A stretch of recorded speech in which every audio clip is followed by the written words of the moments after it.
शिव समान दाता नहीं विघ्न निवारण हार, लज्जा मोरी राखिए नंदी के असवार।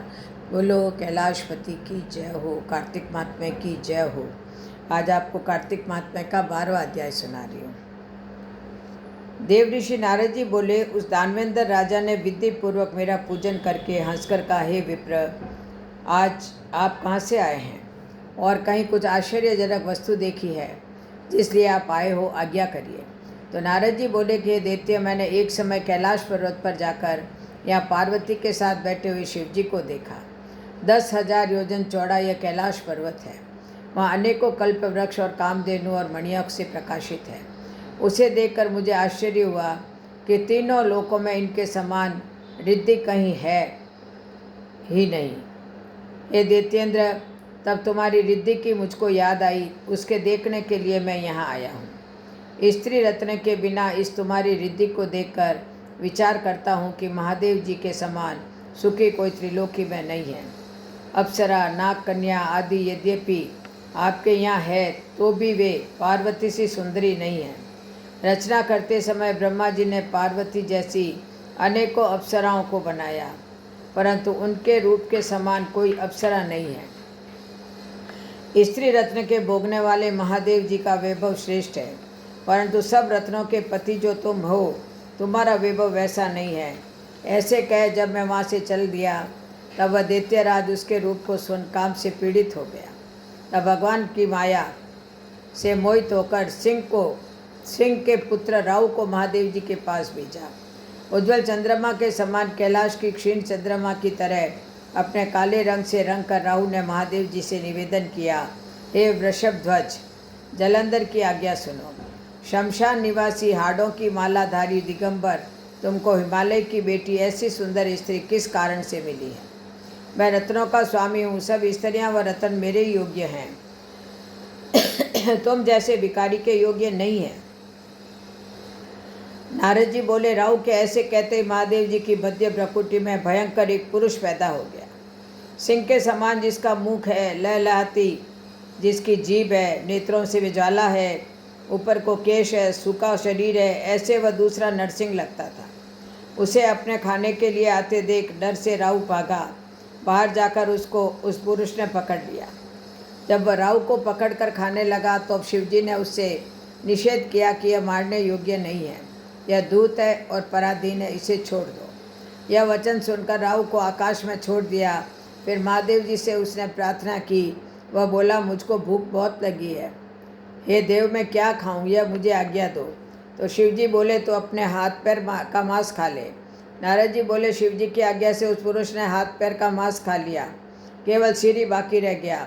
सिर ही जिसका शेष रह गया, यह देख शिवजी प्रसन्न होकर उस भयंकर पुरुष से बोले, हे कीर्ति मुख, तो सदा मेरे द्वार पर रहे। उसी दिन से कीर्ति मुख देवताओं के द्वार पर रहने लगा। जो पहले कीर्ति मुख का पूजन नहीं करते हैं, उनका पूजन व्यर्था है। उससे छोड़ा गया राहु बर्बर स्थल पर गिरा, यहीं से बर्बर नाम से प्रसिद्ध है। फिर उस राहु ने अपना द्वितीय जन्म समझकर जलंधर के पास जाकर ये सब बातें कही। अब कार्तिक महात्म्य का 12वां अध्याय समाप्त। अब आप आज 12 है, आपको गौवत्स द्वादशी की कथा सुना रही हूँ। यह त्यौहार कार्तिक मास के कृष्ण पक्ष द्वादशी को आता है। इस दिन गायों और बछड़ों की सेवा की जाती है। इस दिन प्रातःकाल स्नान आदि करके गाय बछड़े का पूजन करें, फिर उनको गेहूं के बने पदार्थ खिलाएं। इस दिन गाय आदि का दूध, गेहूं की बनी हुई वस्तुएं और कटे फल नहीं खाने चाहिए। इसके बाद गौवत्स द्वादशी की कहानी सुनकर ब्राह्मणों को फल दान देवें। कथा बहुत समय पूर्व भारत में सुवर्णपुर नामक नगर में देवदानी राजा राज्य करता था। उसके सवत्स एक गाय और एक भैंस थी। राजा के 2 रानियां थी, सीता और गीता। सीता भैंस से सहेली के समान तथा गीता गाय बछड़े से सहेली और पुत्र सा प्यार करती थी। एक दिन भैंस सीता से बोली कि हे रानी, गाय बछड़ा होने से गीता रानी मुझसे ईर्ष्या करती है। सीता ने कहा, यदि ऐसी बात है तो मैं सब ठीक कर दूंगी। सीता ने उसी दिन गाय के बछड़े को काटकर गेहूं की राशि में गाड़ दिया। इसका किसी को पता न चला। राजा जब भोजन करने बैठा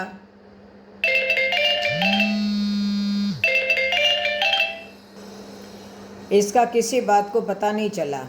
राजा जब भोजन करने बैठा तब मांस की वर्षा होने लगी। चारों ओर महल के अंदर मांस और खून दिखाई देने लगा। जो भोजन की थाली थी उसका सब भोजन मलमूत्र हो गया। ऐसा देखकर राजा बहुत चिंतित हुआ। उसी समय आकाशवाणी हुई कि हे राजन, तेरी रानी सीता ने गाय के बछड़े को काटकर गेहूं की राशि में दबा दिया है। इसी से यह सब कुछ हो रहा है। कल गौवत्स द्वादशी है, इसलिए भैंस को राज्य से बाहर करके गाय और बछड़े की पूजा करो। दूध और कटे फल नहीं खाना, इससे तेरा पाप नष्ट हो जाएगा और बछड़ा भी जिंदा हो जाएगा। सायंकाल जब गाय आई तब राजा पूजा करने लगा।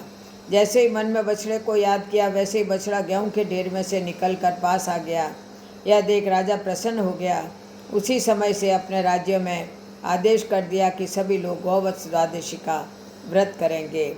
बोलो गौ माता की जय हो। अब आपको सोमवार की कथा सुना रही। एक बार भगवान शंकर कैलाश पर भ्रमण कर रहे थे। पार्वती जी बोली, मैं भी साथ चलूँगी। भगवान शंकर बोले, पार्वती तुम मत चलो, तुम्हें भूख प्यास लगेगी। पार्वती जी बोली, नहीं मैं भी साथ चलूँगी। चलते चलते रास्ते में पार्वती जी बोली, महाराज मुझे तो भूख लगी है, मुझे तो खीर खांड के भोजन चाहिए। महादेव जी बोले कि मैंने तुम्हें पहले ही मना किया था कि तुम मत चलो, मगर तुम नहीं मानी। दोनों चलते चलते एक साहूकार के घर आ गए। साहूकार ने बोली, महाराज क्या चाहिए? तो भगवान शंकर बोले, हमारी पार्वती को खीर खांड के भोजन चाहिए। शंकर भगवान की बात सुनकर साहूकारनी ने मना कर दिया। इतना सुनकर भगवान शंकर और पार्वती आगे चल दिए। रास्ते में उनको एक बुढ़िया मिली और बोली, आओ महाराज बैठो। भगवान बोले, पार्वती को खीर खांड के भोजन चाहिए। बुढ़िया लोटा लेकर चल दी। भगवान बोले, बुढ़िया कहाँ चली? तो बुढ़िया बोली, दूध चावल खांड ले आऊँ। महादेव बुढ़िया से बोले, जाओ घर में देखो। बुढ़िया घर के अंदर गई तो आश्चर्यचकित रह गई कि दूध से बाल्टी भरी है, चावलों की परात भरी है, खांड की बोरी रखी है। बुढ़िया ने बड़ा भगोना भर के खीर बना ली और महादेव और पार्वती को प्रेम पूर्वक भोजन कराया। तत्पश्चात बुढ़िया महादेव से बोली, इतनी सारी खीर का मैं क्या करूं? मेरे तो परिवार भी नहीं है। तो महादेव जी बोले, तुम आंख बंद कर लो। बुढ़िया ने आंख बंद कर ली। जब उसने आंख खोली तब उसकी टूटी फूटी झोंपड़ी महल बन गई थी। यह सब चमत्कार देख बुढ़िया बहुत प्रसन्न हुई। अब बुढ़िया कटोरे भर भर कर सबको खीर बांटने लगी। यह देखकर साहूकार ने बुढ़िया से बोली, तेरे यहाँ खीर कहाँ से आई? बुढ़िया बोली, मेरे यहाँ महादेव और पार्वती आए थे। उसके बाद साहूकारनी दरिद्र हो गई और बुढ़िया धनवान हो गई। हे भगवान, जैसी बुढ़िया को आई वैसी सबको आना। बोलो महादेव पार्वती की जय हो। अब आपको गजानन जी की कहानी सुना रही हूँ। एक छोटा सा छोरा अपने घर से लड़कर निकल गया और बोला कि आज मैं विनायक जी से मिलकर ही वापस आऊँगा। छोरा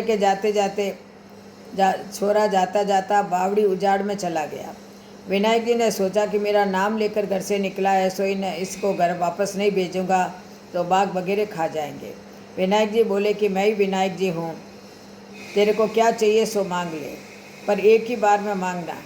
छोरा बोला, क्या मांगूँ बापूजी? डोलो हिंगलाज को, पूछो गजराज को, दाल भात गवां का फलका, ऊपर डबसो खांड को, परोसन वाली ऐसी मांगू जाने फूल गुलाब को। विनायक जी बोले, छोरा तूने तो सब कुछ मांग लिया, पर जा ये तेरे सब कुछ हो जाएगा। छोरा घर आया तो देखा कि एक छोटी सी बींदनी पीढ़ा पर बैठी है और घर में बहुत धन हो गया है। छोरा अपनी माँ से बोला कि माँ देख, मैं विनायक जी से मांग कर कितना धन लाया हूँ। माँ खूब राजी हुई। हे विनायक जी महाराज, जैसा उस छोरे को दिया ऐसा सबको देना, कहता ने सुनता ने हुंकारा भरता ने अपने सारे परिवार को देना। अब आपको आड़ी बाड़ी की कहानी सुना रही हूँ। आड़ी बाड़ी सोना की बाड़ी, जी में बैठी कान कुआड़ी कई कई मांगे, 36 करोड़ देवता मांगे। बाड़ी सींचा कई कई होवे, अन्न होवे धन होवे, लाच होवे लक्ष्मी होवे, बिछड़ियारो मेल होवे, निपुति रे पुत्र होवे, सासुरो पुरसण बहुरो जीमण, उठ भाई तपसी जीम भाई लपसी, बाईरो थान भजईरो मान, थाने थारी वार्तारो फल और माने माड़ा व्रतरो फल। बोलो आड़ी बाड़ी की जय हो, लपसी तपसी की जय हो, राई दामोदर भगवान की जय हो। जय जय श्री कृष्ण, जय जय श्री राधे, जय जय श्री कृष्ण।